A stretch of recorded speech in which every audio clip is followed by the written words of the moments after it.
Welcome to another episode of Comedy Wham Presents. With me, your host, Valerie, and sometime kitty co-hosts Miss Purrington and Mookie are back at home. We are recording from Fallout Theater's podcast studio. ComedyWham.com is your place to go for features about all Austin comedy. In addition to podcasts, Comedy Wham brings you articles, album reviews, show reviews, our advice column, our listing of festivals from across the country and the world, our FPIA contest page, and my articles for the Austin Chronicle and thebarbedwire.com about the Austin and Texas comedy scenes. Our most popular feature is our events page for live comedy shows in Austin, Houston, and DFW, where 100% of the entries you see come from comics and producers. Click the Submit a Show button from the top of the homepage or events page to fill out the survey to get your show listed. It's free and easy. Tag us on your Instagram stories and we'll share your show promo to our followers. We also offer paid promo pushes on Instagram. Speaking of events, come and check out my new passion project show, Improv Vintage. It mixes vintage and thrifting with improv. Follow us at Improv Vintage. Want to support these resources that we provide? You can donate to Comedy Wham on PayPal, Venmo, or even Patreon. Click the Support CW icon on our homepage to see the ways that you can help us. Our podcast was launched in 2016 to bring you funny people and their stories. As a fan, I like to delve into a comic's background and motivations, and will usually take a detour along the way. Consider the interview a way for you to get to know the folks that make the Austin comedy scene one of the best in the country. If you like this podcast, please rate and review us. Today, we are talking to one of the co-hosts of the Jane Lane Special Podcast. He's also the host of Good Evening News. It's a weekly show at the Creek in the Cave on Wednesdays. I think I may have messed something up. He was also a finalist in the 2025 Funniest Person in Austin contest at Cap City, and he is a frequent roast battler. And now let's figure out what I flubbed in the intro. Comedy Wham presents our guest Jack Timmons.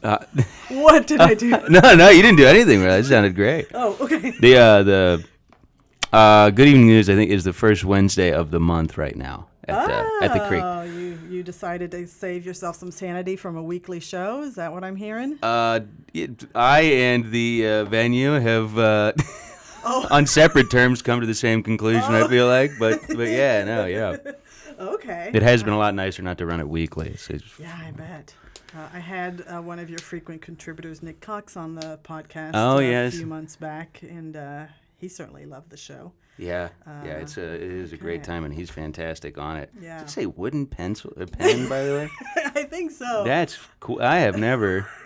That's quite fun. Don't drop it in the water. I guess I can't. It may be cardboard, not really. It's cardboard and then a little piece of wood here. This is fun. Oh, yeah. Yeah, I'm like reading my intro, and I see you like... I'm just looking at everything. It's like, oh my God. And I'm so paranoid. I'm like, what did he... Is there like a bug on there, or what's going on? No, I used to...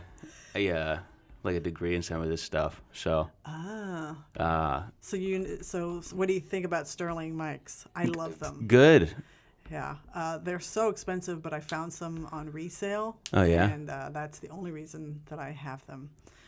So yes, they're Fallout. very nice. I use my own mics now for the podcast, but I use this room, which is the Fallout room. Yeah. Well, welcome, Jack. I have an opening question that I ask everybody. Thanks for having me first, by the way, I guess. Of course. You have one of those names that is difficult to Google, so I feel like I should have had a really long list of credits, but it's a relatively common name. But I haven't come across many other ones, but anytime you type it into Google, I'm like, I guess there's a bunch of us out there. Yeah. So. Yeah. Okay, so your opening question is one word to describe your past. Oh, my past?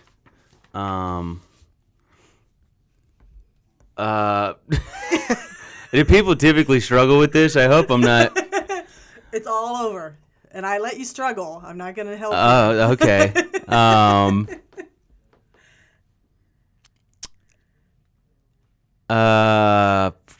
Can I swear on this? Yes. Okay. Fuck. No. Maybe that should be the one word. That may actually be a first. That's good. Fuck. 362 episodes in, we get our first past profanity. Yay. Would you like to elaborate on why you chose that? No, I guess it's funny. It's more just a funny thing to me. Yeah. I don't know. My past is not super. I don't know. I feel like anytime someone is like talking about their past, any notable one is just like, oh my God, what misery this person has been through. Yeah. And yeah, I think I have a not normal past, but it's not anything traumatic, I guess. Yeah. Every once in a while, I talk to somebody. Mm-hmm. It's like, oh, my childhood was pretty normal. My parents loved me. Yeah. Did okay in school. Yeah. Didn't get beat up. Yeah. Decent grades. Smoked weed in high school. There you go. All the normal stuff. Yeah. So-called normal. Parents are still together. Wow. Yeah. Well, that's rare. That is rare. They tried not to be, but they figured it out. That's like my parents' story, actually. Yeah. They got real close. Yeah. Same. They got real close right when I figured out I can eat my feelings as a child. Oh. So that was, yeah. There's a normal fat kid. And, yeah, other than that. Yeah, I guess my dad, I don't know, am I supposed to elaborate on this? Yeah, I mean, it's a conversation. So, okay, yeah. well, all right. Might be a short one after that. No, my dad was an umpire for Major League Baseball. Whoa. So, yeah, which is I know, like people will find out about that and they will ask me all the questions and everything, and they go, "That's so cool."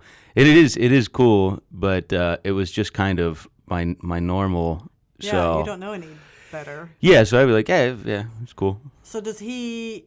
When you're in that job, do you travel or do you have a team at home that you're the umpire for? So it has changed over the not for him. I'm sure at points like back in the past where it was like, oh, you just had one specific team, but no, like they travel just like any other, like any of the players or whatnot. Yeah. They're on like a 4-man crew, and then they are just gone for 7 months, traveling all over the country. So that is kind of the main outlier, I think, in my childhood at least, is that. And he would be home for like a week or a day every now and again, but for 7 months he was just like gone. So, wow. So yeah. We have so many similarities because my dad was a long haul trucker. Oh, okay. So So he's gone too. Yeah. So me and my mom became like the best of friends Yeah. because we were together all the time. And, Yeah. you know, maybe a little different with you and your mom, but, you know, we'd Yeah, go yeah. to the mall and window shop, and I'd, you know, high pressure her to buy me this or that. Yeah. Well, my mom raised myself and my two younger brothers, and we were all within like 5 years of each other. So it was a 3-on-1 there for a good like 24 years. Yeah.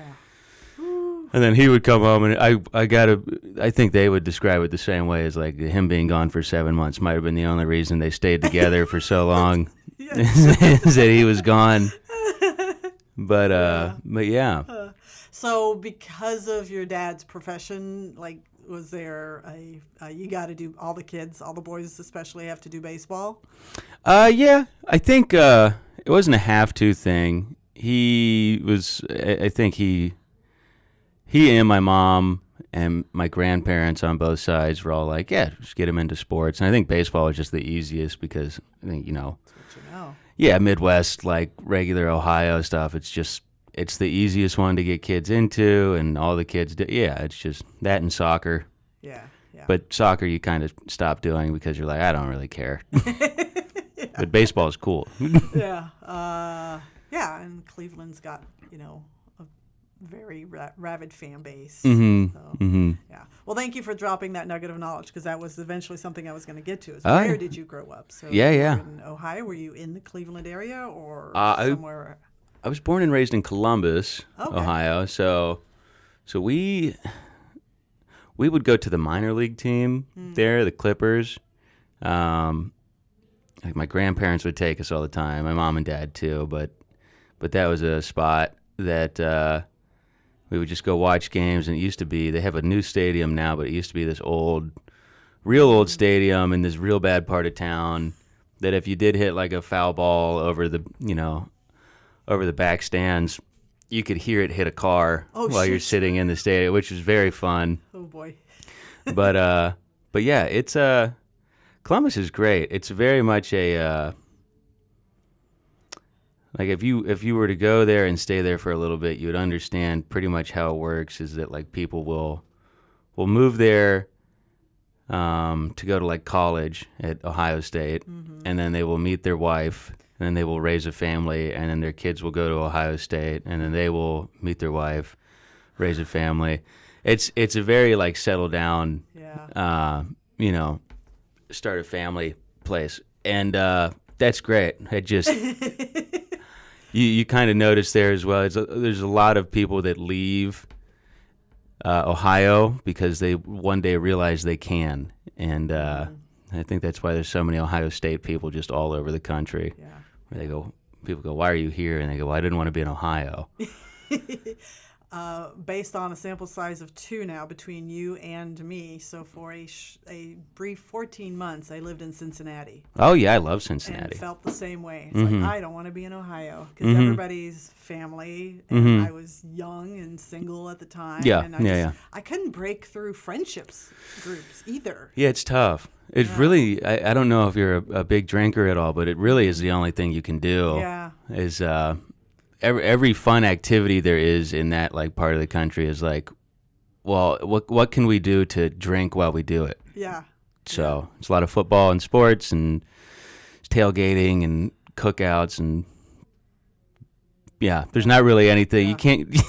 No one's getting into like skiing or like. Yeah. Haute cuisine. Yeah. And food's good. What do you think of Skyline? No. No, really? Oh, I love it. No. Graders, however, Graders that fantastic. I'm on board with. And Finley Market. That Yes. was one of the things I loved about Cincinnati. Finley Market's fantastic, and they have like a whole new like rail system there now too, so you can go all over that area and Finley Market and everything. Wow. Okay. But yeah, Graders. I like getting like arguments here where I feel like I'm on like a soapbox talking to people about ice cream because it is just not. I do not like the ice cream in Texas. People do not understand quality ice cream in this state. You know, it was a very sad moment in my life here back in Texas is that for a brief moment, H-E-B was stocking Graders, and I thought, oh my God, I'm dead now because that's all I'm going to eat, and then they stopped. Well, I'll ruin it for you. They have it at Central Market. What? Yeah. Oh, shit. Yeah, I found they always have it at Central Market. Damn. Okay. Just a couple of flavors, but they'll do a seasonal one and like 4 or 5 regulars. But they got it, and I'll go get it every now and again, just when I'm having a nice me day. Yeah. Okay. Well, for a while there, I thought we were never going to get picked up for an Ohio State promo thing, but now we've turned the corner with Finley Graders. And, Yep. I'll get that. I'll get a pint of that ice cream as like a gift for someone. Like and people. It's typically people who are like, I don't know what you mean that Ohio has better ice cream. I'll be like, I'll show you. I will give you this. Yes. And I am 100% on board with that. Yeah. And I have had some insane people tell me that they don't like Graders, and I'm like, get out of my face. They don't like what? Yeah. Really? Yeah. Yeah. Like, you are insane. Someone needs to put you down. Yeah. All right. Well, we've taken a good detour there. What role did I mean, I would imagine with 2 brothers and a mom who's singled out. I imagine comedy is just kind of inherent to the family structure. But do you have like comedic moments growing up that you remember? Yes, I do. I think that I think my dad. I love my mom, and she raised like the 3 of us, so well. And then really just having my dad home. He was the real, I think, comedic inspiration for a lot of stuff. A very great sense of humor, real appreciation for just like a laugh, and like even if you're in trouble, if you, my youngest brother Riley was very good at getting out of situations because he's really probably the most like my dad with a sense of humor and just like getting away with shit like that. But if you could make them laugh, you could get out of a situation. I mean, it was just like that kind of environment. But it's also the third child, right? Yeah, There's something about that third child. Yeah. Yeah. The youngest, the third one, he can do no wrong type of deal. So did you follow that family norm that you're like the responsible, serious one growing up? Yeah, to an extent. I was always the one who was, I think, more aware of like situations where I'm like, this is going to go bad. Because I always had to be, on my P's and Q's almost with I was like, 'cause as the first, I mean, they have no idea what they're doing raising a kid, and I'm the trial. So, any situation I would have gotten reprimanded for, I think is always in the forefront of my thinking going into anything. So I'm sitting there being like, well, how am I going to fuck this up and get in trouble? And then watching my little brother do it, and I'd be like, you have no idea. You don't even know what a wooden spoon is. Oh, no. Yeah. Oh, do you know what the wooden Oh, spoon? yeah. Oh, man, that's a bummer. No, it is. It is literally is a bummer. That he was funny. My dad was funny because he would he would, if we get like a spanking with the wooden spoon, it was in front of everybody else. It was like that whole thing. And then he would take the wooden spoon in the kitchen, he'd put it on top of the door frame. It's watching you. Yeah, so it's always there, and you're too short to get it because you're a child. But yeah, because he grew up in like Catholic school, and I went to Catholic school too. But he grew up with the nuns and everything, and just the full on. So, kind of plant cabbage, you get cabbage with that situation. Right. So, did you have any relationship to like stand-up comedy? Yeah, so I grew up in the era of Comedy Central really just having 30-minute specials on every day, and watching Dane Cook, Jeff Dunham, like hour-long specials every night were on there. And I'm not saying that they're like inspirations for me, but being able to turn on a TV and there was comedy, and that's mostly my dad too, because he would be the one to come home and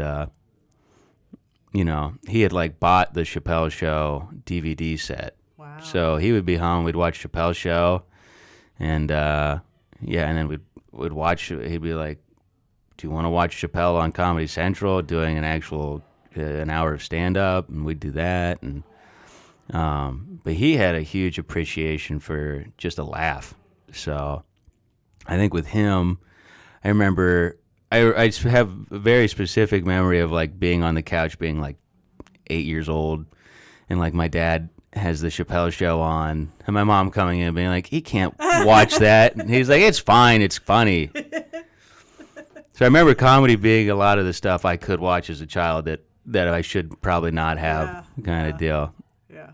So yeah, I'd say my dad. My dad was always a good one for just really appreciating any type of that. Watch Three Stooges. Like anything he grew up with laughing at, he was like, these are my favorite movies, I'm going to show them to you, and that type of deal. Yeah. So, yeah, but I think as far as stand-up, literally just having access to a TV and Comedy Central and just watching stuff on there. And then I think like my freshman year of college, I really started to get into just, like I like music, but I think on longer drives when I would go to like work, or if I had an internship, I would just listen to Pandora, like shufflings of like comedy, because I'm like, I don't want to choose music right now. I'd rather listen to comedy. And then I don't think it was until then I fully realized like, these people, they're not just going up there and just talking into a microphone for the first time. It's like A profession. this is it's a career path. Yeah. So I think from there I started to really kind of get into it. And then What were you studying? What was your idea of a profession for yourself at the time? well, I went into college. I was in mechanical engineering for 2 years, and I fucking hated it. It was the worst thing in the world. Were you at the Ohio State? No, I was at UC. I was in Cincinnati. So, okay. So I spent those I guess it was 4.5 years in Cincinnati, which is where I ended up starting doing comedy. But I switched. I think I got my first internship doing something with that, and I just ended up in a cubicle over a summer. And I remember every day being like, I think I could jump off of my chair and hit my head just right on this desk. So not happy. No, not happy. It wasn't even that the job was really boring. I don't know if it sucked for those who like stuff like that, but it was just really boring. And I just kept imagining 40 years of it, and I was like, I can't do this. Yeah. This is awful. So I changed to Cincinnati. Had a very nice. It was newer, but it was pretty reputable, like a film program, like a digital media. Okay.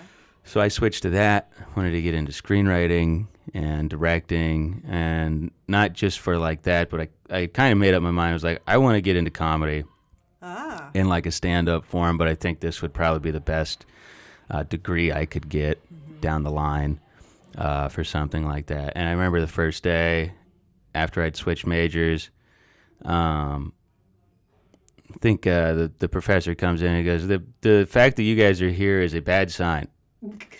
Like, if you really want to do this, there's nothing here I can teach you. You can't learn by just going and doing it. Okay.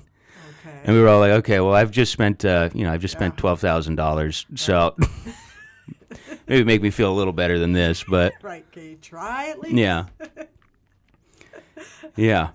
I remember talking to my dad before I switched majors because he was very good at math in high school and then going into college. So, and he just, as like a parent, wanted the best for me, down the line. I think that was just engineering in his head.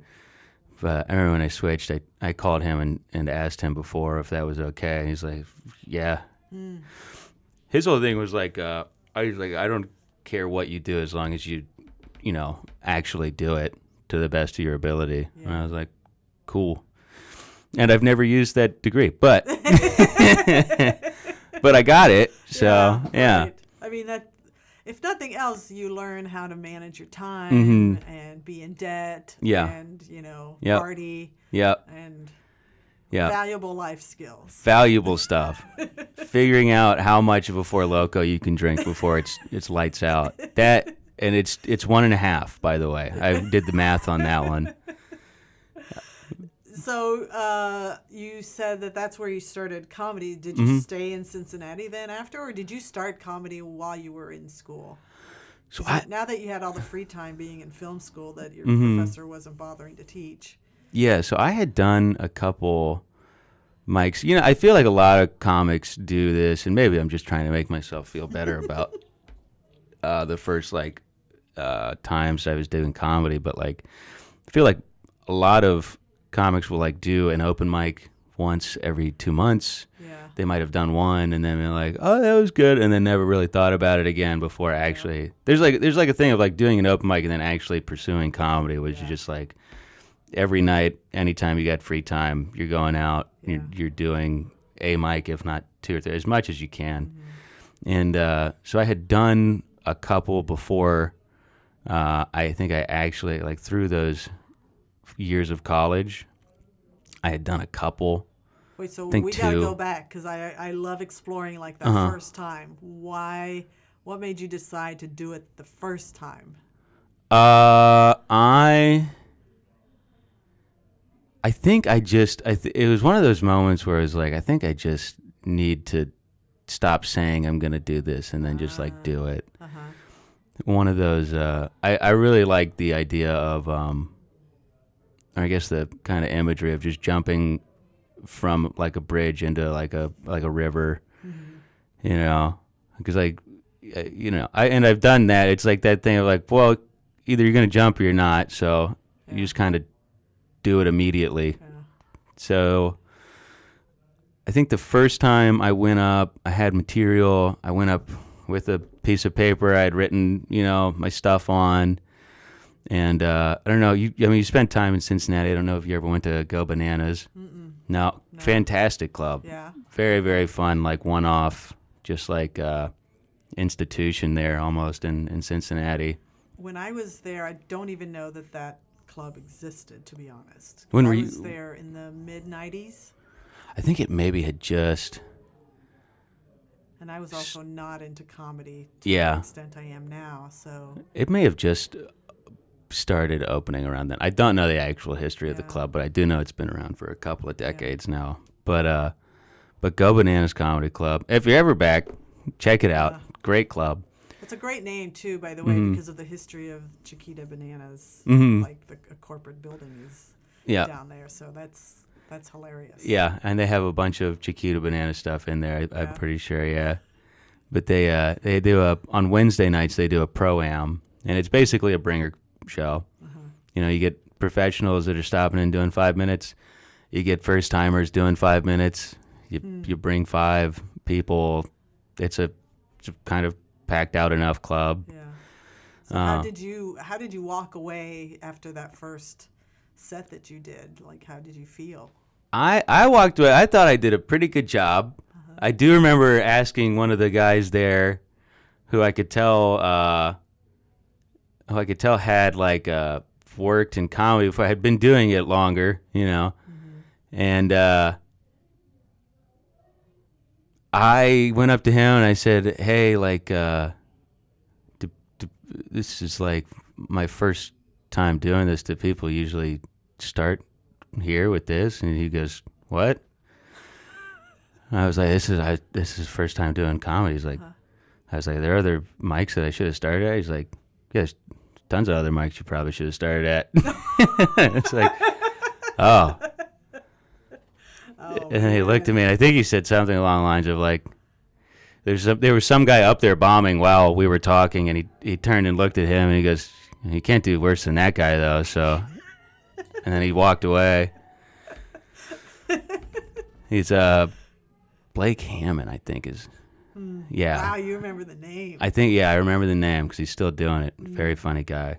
But yeah, it went okay. I remember getting off and being like, cool, I did it. Yeah. And that was probably not the right mentality to have because it was like, now I don't have to do it again. But I think after a time, you know, you just keep thinking about that, especially if you like.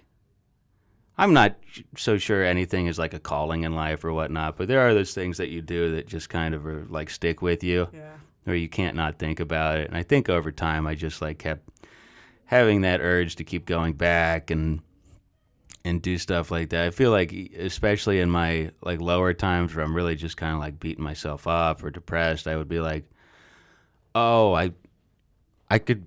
It's probably because I'm not pursuing that thing I really like to do. Or that I really want to pursue. Yeah. So towards the end of my time at UC, I like graduated in December. So because I like switched majors, whatever, I got like an early graduation. So I'd started right before I graduated in December.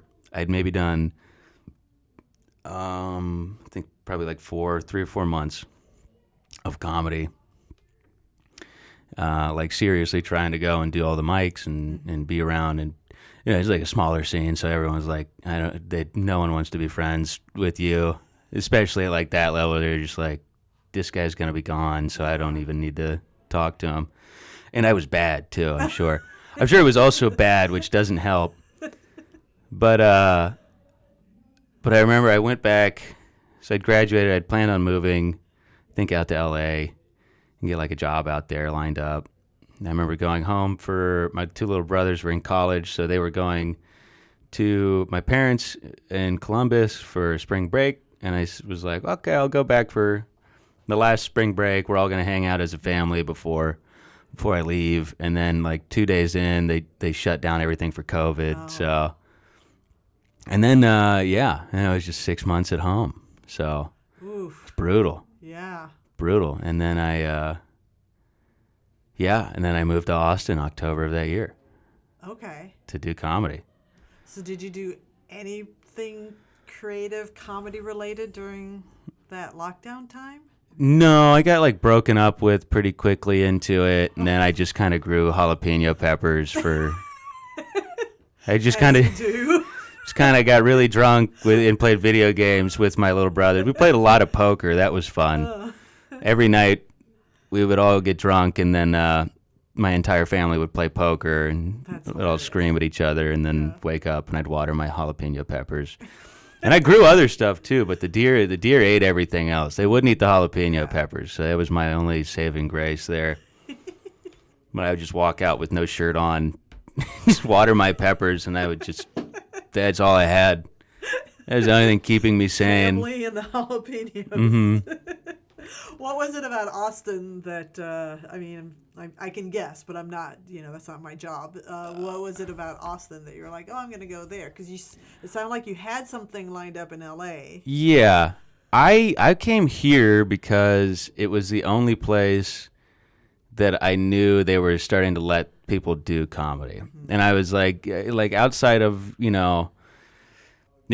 the powers that be moving here and all that jazz, I just wanted to go and do stand-up, and I felt like it was going to be so much longer other places before I was allowed to do that. Yeah. And I came down here, and it was the Lucky Duck open mic, and they ran a mic at Wanderlust, and both were really bad, and they still are.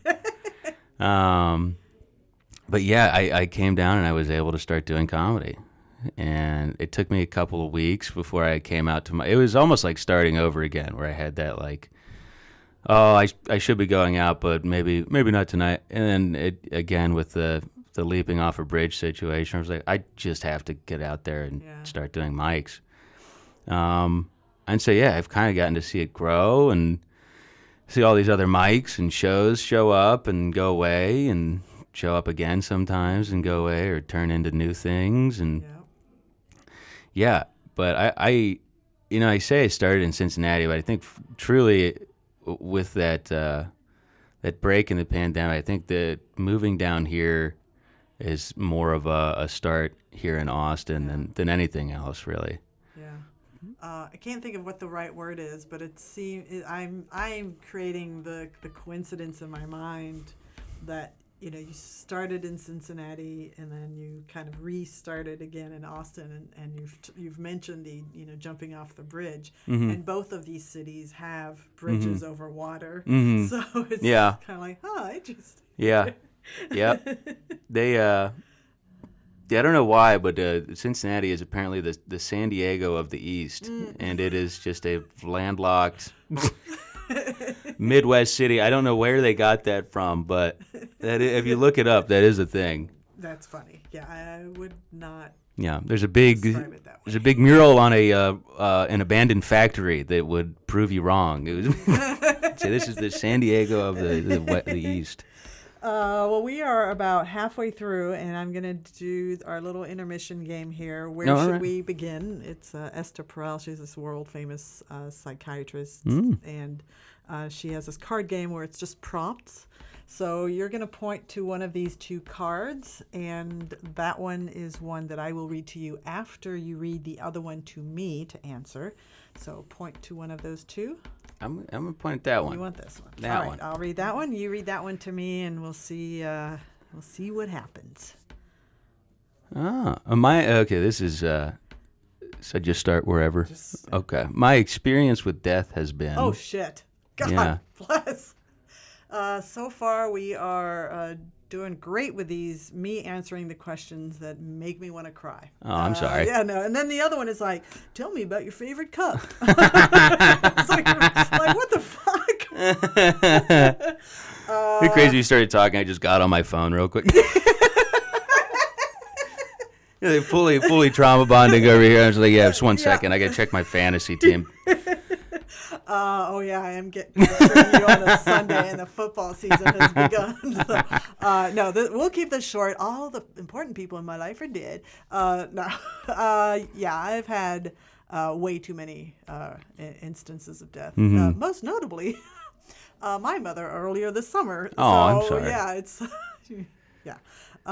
so it's kind of a weird thing because my dad passed 8 years ago, and that was big, but it's almost kind of a return to our youth, because then it became my mom and I, back with our friendship, and we ended up actually buying a house together. So we all lived together, me, her, and my son. And who is now at college himself studying engineering, and I don't think he has any interest in doing comedy at some point. I hope not. Yeah, I've dragged him to enough comedy shows, Yeah. and he's like, no. It's very funny for him to be almost the opposite, where Yes. my dad's like, please do engineering. I'm like, I'll do comedy. How about that? You know, like, please maybe Yeah. do comedy. Yeah, that might be... Yeah. I feel like it's just something I'm used to. And you also probably knew Samson. Mhm. That was like the most recent, like, notable death in my life, and I considered him a friend. Mhm. We were both like super fans of the comedy scene, and Yeah. when he started his photography, he actually worked with us Mhm. because he was just wanting to get started and he's always wanted to help Comedy Wham. Yeah. And yeah, that one was rough to go through. And Yeah, it's that like, one threw well, me. Yeah, it's like, well, life and death is just part of our existence. Yeah. So kind of a practical relationship to Yeah. it, but of course there are certain ones that hit hard. Yeah.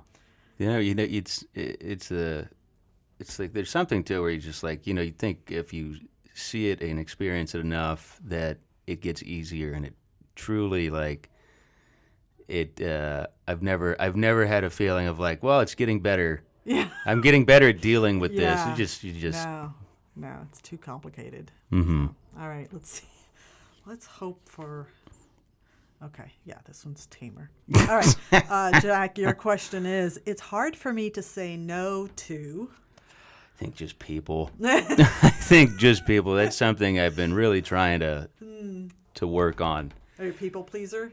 Yeah. Yeah. Yeah. Yeah, especially, I mean, really, I thought it used to just be like in kind of relationships, but then, I think in any kind of atmosphere, I do a pretty bad job of really just, designating some time to myself, or just designating, like a me first attitude to Yeah. things. So, yeah, I think just saying no to people. And I'm trying to do better with that. It's very difficult to get out of that Yes. mentality. Yes. Because, I agree. yeah, I feel like you find a lot of people like that in a field like this, where it's like, well, I want people to like me, so Yeah. I'll do, Anything. yeah. Yeah. You just end up spreading yourself so thin and doing the exact opposite, Yeah. is what I've come to realize. Yeah. Well, I do appreciate that you said yes to being on the podcast. Yeah, so- yeah, of course I did.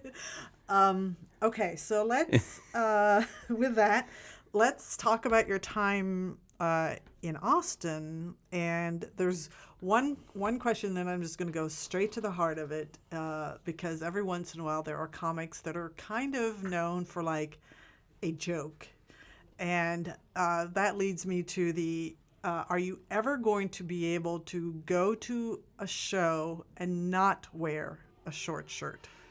Yeah, so I think I'm kind of putting it to bed right now. I'm trying to figure out different ways just to bring up, just to lead into, I think, that material. But the joke is It's so good. it's so good. Yeah. And I always get mad at myself for stuff that's kind of leaning towards almost prop comedy, to where I just have to do a certain thing or wear a certain Yeah. outfit. But in reality, I've talked about this before too, where I'm like, no, I legitimately, the majority of my shirts now are that size. So there's any given night, there's a good chance I just have something on that's cropped at my Yeah. belt line, which is dumb. I've talked to people about this too, where they're like, I don't make enough money to go through like trends or fads, because I can't buy a new wardrobe. I've just kind of really cemented I have these styles of shirts now, and it's like I can't go out and just buy 20 new shirts. I'm just like, Yeah. and I can't sew them back on either. I look like a coward at that point. That would be pretty funny though if he did sew like a whole. Yeah, I'm not even sure I have the money for like a needle and some thread. Come on, you're a 2025 FIA finalist. Yeah. Let's do crowdfunding for Jack. Yeah, For yeah. some needles, some fabric, and Yeah.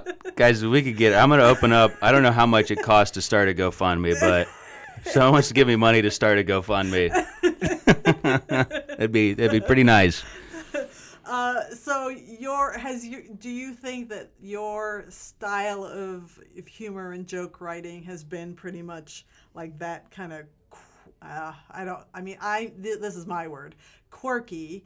Do you think that's been your style like all along, or have you like kind of honed in and refined how you would describe yourself? I think it's I think you're always kind of figuring stuff out. I like the style that I'm starting to really come into. I think you start very broad when you start doing this, or you start just going for stuff that you just think other people will think is a joke, and then over time, kind of the more you kind of, like you said, refine down that broadness to it. Yeah. You find the stuff not just that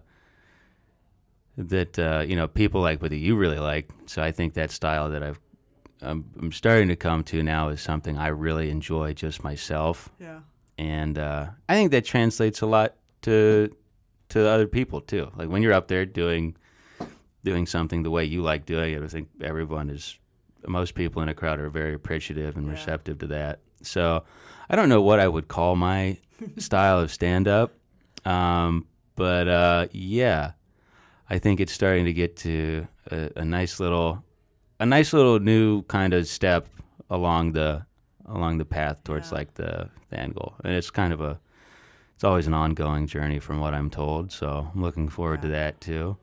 And you're like touring the country, like you're traveling to other cities to perform. Sometimes, if people have me, I go back to Columbus and Cincinnati every now and again, and they're pretty happy to have me back. And but yeah, I don't know. If I could tour, I would not be. This might have been a little harder to schedule, but I'm happy to go other places and whatnot. I try and really at this point now make a lot of concerted effort to be out of the city a handful of times every year. Would love for that number to keep going up, but do you learn something by doing your jokes in different cities? I learned. I hope this doesn't sound like arrogant whatsoever. I learned that I'm better at this than I thought I was when I go to like some other cities and I get to do the material and like going places and doing like my jokes and whatnot and seeing it work better if like out and about. Like it's invigorating for sure, where you go, I'm not like losing my mind. All right, this is good. I'm on the right path here. But I think there's just so much. I wouldn't say it's like a saturation issue as much as it is just like people I think have like the general audience member here is a pretty refined palate to it, just based off of how much comedy there is in this city. You get people that go to their first comedy show every night here, but at the same time you get a lot of people who are like, yeah, this is what I do every Thursday or Friday as I go out to a comedy show. So and you're not getting that a lot in like some other cities. I mean, New York and LA and Chicago are different, obviously, but you go to like I said, like Cincinnati or Columbus, I mean, I feel like you don't even, living there, you don't even have like an opportunity to do 3 mics a night. There aren't, 5 shows every night that you could possibly get booked on. Like it's a land of plenty out here, and I don't think you realize until you go to where it's not, like that it is making progress. Like all the stuff you work on here. And that's if you work on it. It's not just going up and being there and it's like really appreciating, taking the time to write and do comedy and change things around and Do you do a lot of writing, or are you I write on stage kind of person? I'll go through like periods where I will write more, and then once I kind of have And this, I mean, that's changed too, like here and there as I've gone along. But right now, it's this sense of like I will write a lot of new stuff, and then I will kind of start falling in love with certain parts of the new stuff, and then I will just really hone in on that more on stage. Mm-hmm. I'll write down stuff that I come up with and whatnot, but it goes from like a building period to a refining period type of deal. Yeah. So I think now I'm going to be in more of a building period after FPIA is now over, because I'm like, all right, I kind of, the goal is to have an hour. Mm-hmm. Love doing, 10-minute shows every night, but at the same time, would love to be able to do a really awesome hour. Yeah. But I also really enjoy writing new material. There's nothing, I don't get, I love doing it very well on stage, but I think even more than that, I really love finding something that I'm like, nice. Yeah. This new stuff is really good. Yeah. Do you think that down the road you might use that film school degree to kind of connect? Yeah, comedy writing and. I think so. I would love to. That's the other thing. I think the main focus is always going to be stand up, but to say that I don't really enjoy also like making, sketches and I don't know if I would love to take a shot at a feature film. I don't know how realistic that is at the moment, but writing stuff out and that I have a huge appreciation not just for stand up but for comedy movies and everything like that. And I'd love to. Yeah. I'm sure my dad would like to hear about that too. Right. So, oh my God, she used his degree finally. Holy shit. Tell me about this nondescript podcast name, the Jane Lane podcast. I don't know what this podcast is about. So the Jane Lane is actually the street we all lived on together. Oh. So we lived in an apartment. And if you listen to the podcast, you can actually find out the exact apartment because we say it every now and again as a bit. We say it as a bit a lot. And I don't know really how to describe it other than it literally is your cliche. Here's like four guys who have nothing to do but talk to each other for an hour every now and again. Okay. And who are your co-hosts? It would be Grant Wheeler, Miles Johnson, and Mikey Biggs. Okay. And all three also very, very funny comics here in the Austin comedy scene. And and then also Truck, the dog. He's a proud member of the Jane Lane special. So kind of like I give a shout out to my kitties. Mm-hmm. Truck gets his own time. Truck the dog, and we film it. It's on YouTube too. So I don't know. If you want to listen to four idiots talk about their day and make fun of each other, it's pretty good. Yeah. If anyone here is a fan of Come Town, it's okay. And I hate doing that because everyone, it's almost like it's almost like making fun of it at this point. But it's along those lines. It's fun. Yeah, but for somebody like me, that's like, okay, I get nothing out of that title. No, yeah, there's absolutely nothing to get out of it. If you can kind of make a somewhat comparison to something else, then you're like, okay, all right, now I'll check that out. It also doesn't help. It's very hard to find because Jane is spelled weird. Yeah, right. Jain. So I'm sure we could change that, but no one has the capacity to really put that out there. Yeah.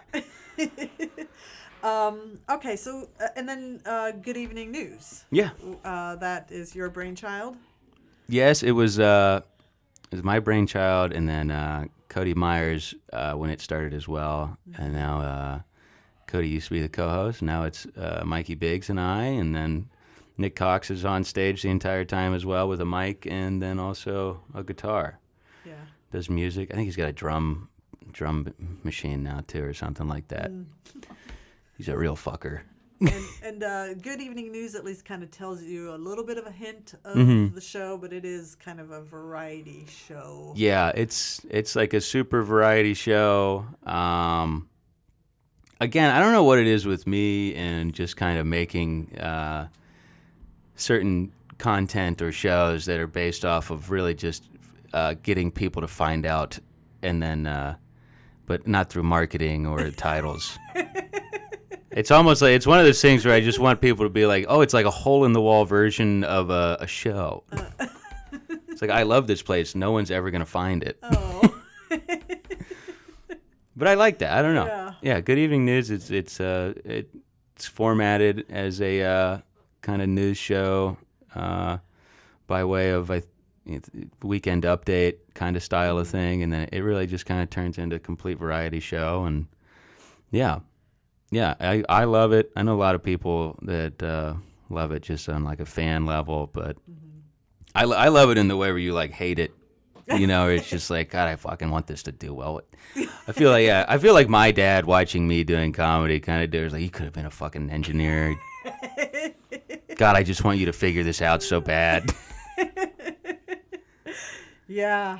Well, you had to have been wearing yourself thin doing it weekly, and now that it's going to be monthly, that probably gives you, hopefully, some of that me time. But also time to kind of think, oh, what else can I do? Yeah, I always, I didn't really realize how much it was wearing me down until the last change of venue, to where we stopped doing it weekly, because I think there's like months leading up to the venue change, I had really kind of tried to have some like thoughts to myself about like how much Good Evening was getting in the way of my stand-up possibly, or how much stand-up was getting in the way of Good Evening, and I was very at odds with the two of them, and I'm much happier now doing it not weekly. Yeah. That it drive you mad, and it's a lot of work.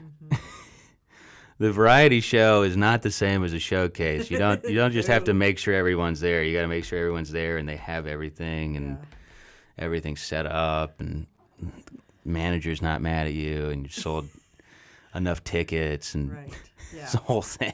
Production is a big deal. Like, I've produced a couple of shows, and I mentioned my improv show, which is kind of an upstart, and like, it's just so much work.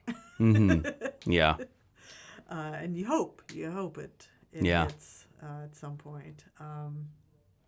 So in looking back in your long career so far, when you made the switch in your degree and the experiences that you've had in comedy, do you feel like you had a light bulb moment that said, yeah, I'm on the right track here. This is my calling?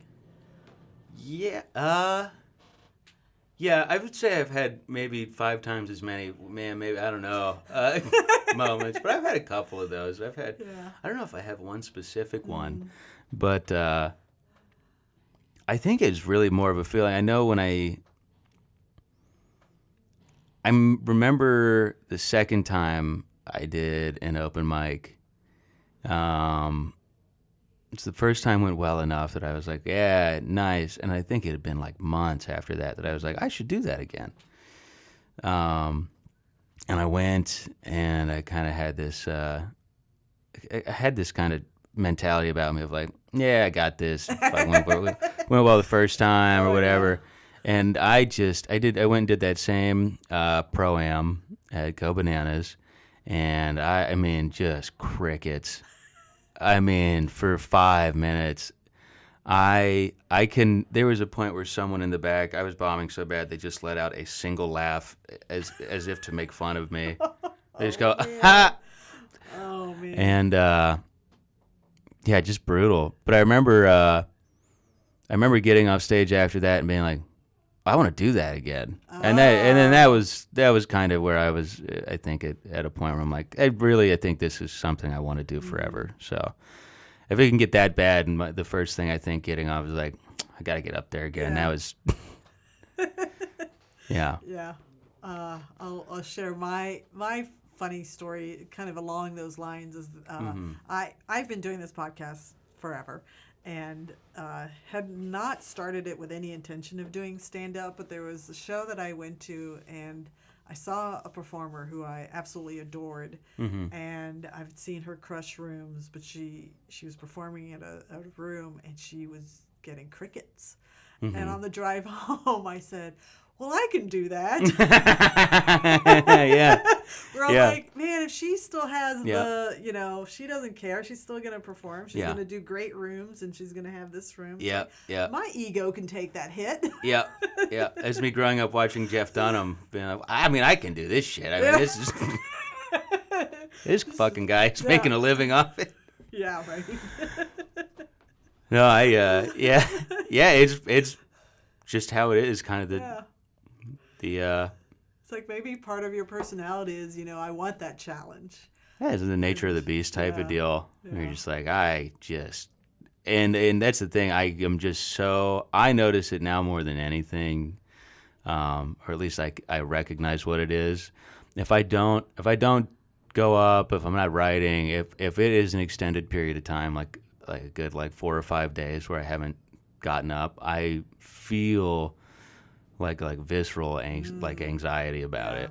Where I'm like, and then once I go and do like a set or two, I'm like, I feel fantastic. This is great. Yeah. It's coursing through your veins at this point. Yeah. Yeah, it'll kill me one day, but Jack, is there anything that we haven't talked about that you want people to know about you? No, I don't know. Okay. Yeah, I mean, come and see me do comedy or whatnot, I guess. That'd be nice. Congratulations on the finalists. Oh, thank you. I assume that if you came to Austin in 2020, then did you start competing in FPIA in 21 when it came back? Mm-hmm, I did. Made it to the semis that first year. Nice. I think, and then I know one year I missed them, but I've made it to the semis twice, 3 times this year now, Okay. and then the finals, and then anybody who will be competing in the finals in the near future, please remember not to go over the 10-minute and 15-second mark. Did you go over? Oh yeah, I did. Yeah, one of my better 11-minute sets. But yeah, I was. Yeah, that light is hard to see. It's so and funny also I'm colorblind, so well, a little bit. It's fine. Oh, that's rough. Yeah, because from the audience, like I'm always looking for Mm-hmm. the light because I know exactly where it is, and I did not remember that it was. It's fine. I've preached Great it. audience, and you're getting. Oh, it's such a fun club. Yeah. And especially when it's packed out like that. And that audience was great. I think everyone who goes to that, I'd never been and watched the finals before. Oh, it's so fun. So fun. And I didn't realize, but you can feel the energy of everyone knows what it is. And everyone there is like there to be like, this is it. This is the night. And it's a great energy and great time. And they, what was I going to say? Yeah, it's a great club. I also, I've kind of advocated about how, like throughout the competition, like, it's just, comedy's so subjective. Like this doesn't matter, that doesn't matter. And then you get down to it, and you're like, boy, I would love a $3,000 check right now. That sounds pretty good. Yeah. Well, keep trying. Oh, yeah, I know. No, There's comics that keep trying, and yeah. It was a great time, though. I was very happy to be a part of it. Yeah. That was it was a nice honor to make it that far. And it's great exposure too. I mean, the judges that you're performing in front of, they'll remember you. Yeah. I met Colleen. She was very nice. Yeah. I don't know if you've familiar with her, but Yep. yeah, she was outside smoking a cigarette. Puppeteer in the comedy scene. Yeah. She was outside smoking a cigarette with a couple other comics, and I walked out, and she was like, "Hey," and I was like, "Oh, hello." Wow. Well, if she reaches out to you, that's a big deal. Yeah. Well, she seemed very nice. I was happy to meet her. Yeah. Cool. All right. Well, are you ready for your closing question? Oh yeah, sure. Okay. Yeah. It's a pretty easy one. One word to describe your future. Oh, fuck. No, shit. Can I do shit? Oh, yeah. Man, really cementing in the first timer there. Fuck shit. Oh, that's awesome. I love it. And we are not FCC controlled. So Oh, it's perfect. okay. Oh, that's awesome. Well, that is a wrap on Comedy Wham Presents Jack Timmons. Jack, tell us where we can find you on social media and promote your projects. You can find me, so Good Evening News and Jane Lane Special, you can both find on YouTube. They both have Instagram pages, but if you want to watch full episodes, which I would recommend, please go to YouTube. And then I myself am on Instagram. That's one of the best handles, at hands down. at Mr. Sexy Tool Shed. And you can check me out there if you want to see where I'm performing. I post about it on my story. So, yeah, thank you for having me, Valerie. Yeah, This is fun. absolutely. There have been, I've seen enough comics in the Austin scene who started with, funny little Instagram handles that eventually, as their fame grows, they have to dump it. They got to dump it. And Yeah. It's like me. Never. I'm Good. keeping it all the Stick to way. it. Yeah. Okay, well, we hope you've enjoyed learning about how Jack got to be the comedic genius that you heard today, just as much as I have. This has been Comedy Wham Presents Jack Timmons. I'm Valerie, and that's been funny. Thank you, Jack. Thank you. Bye, guys.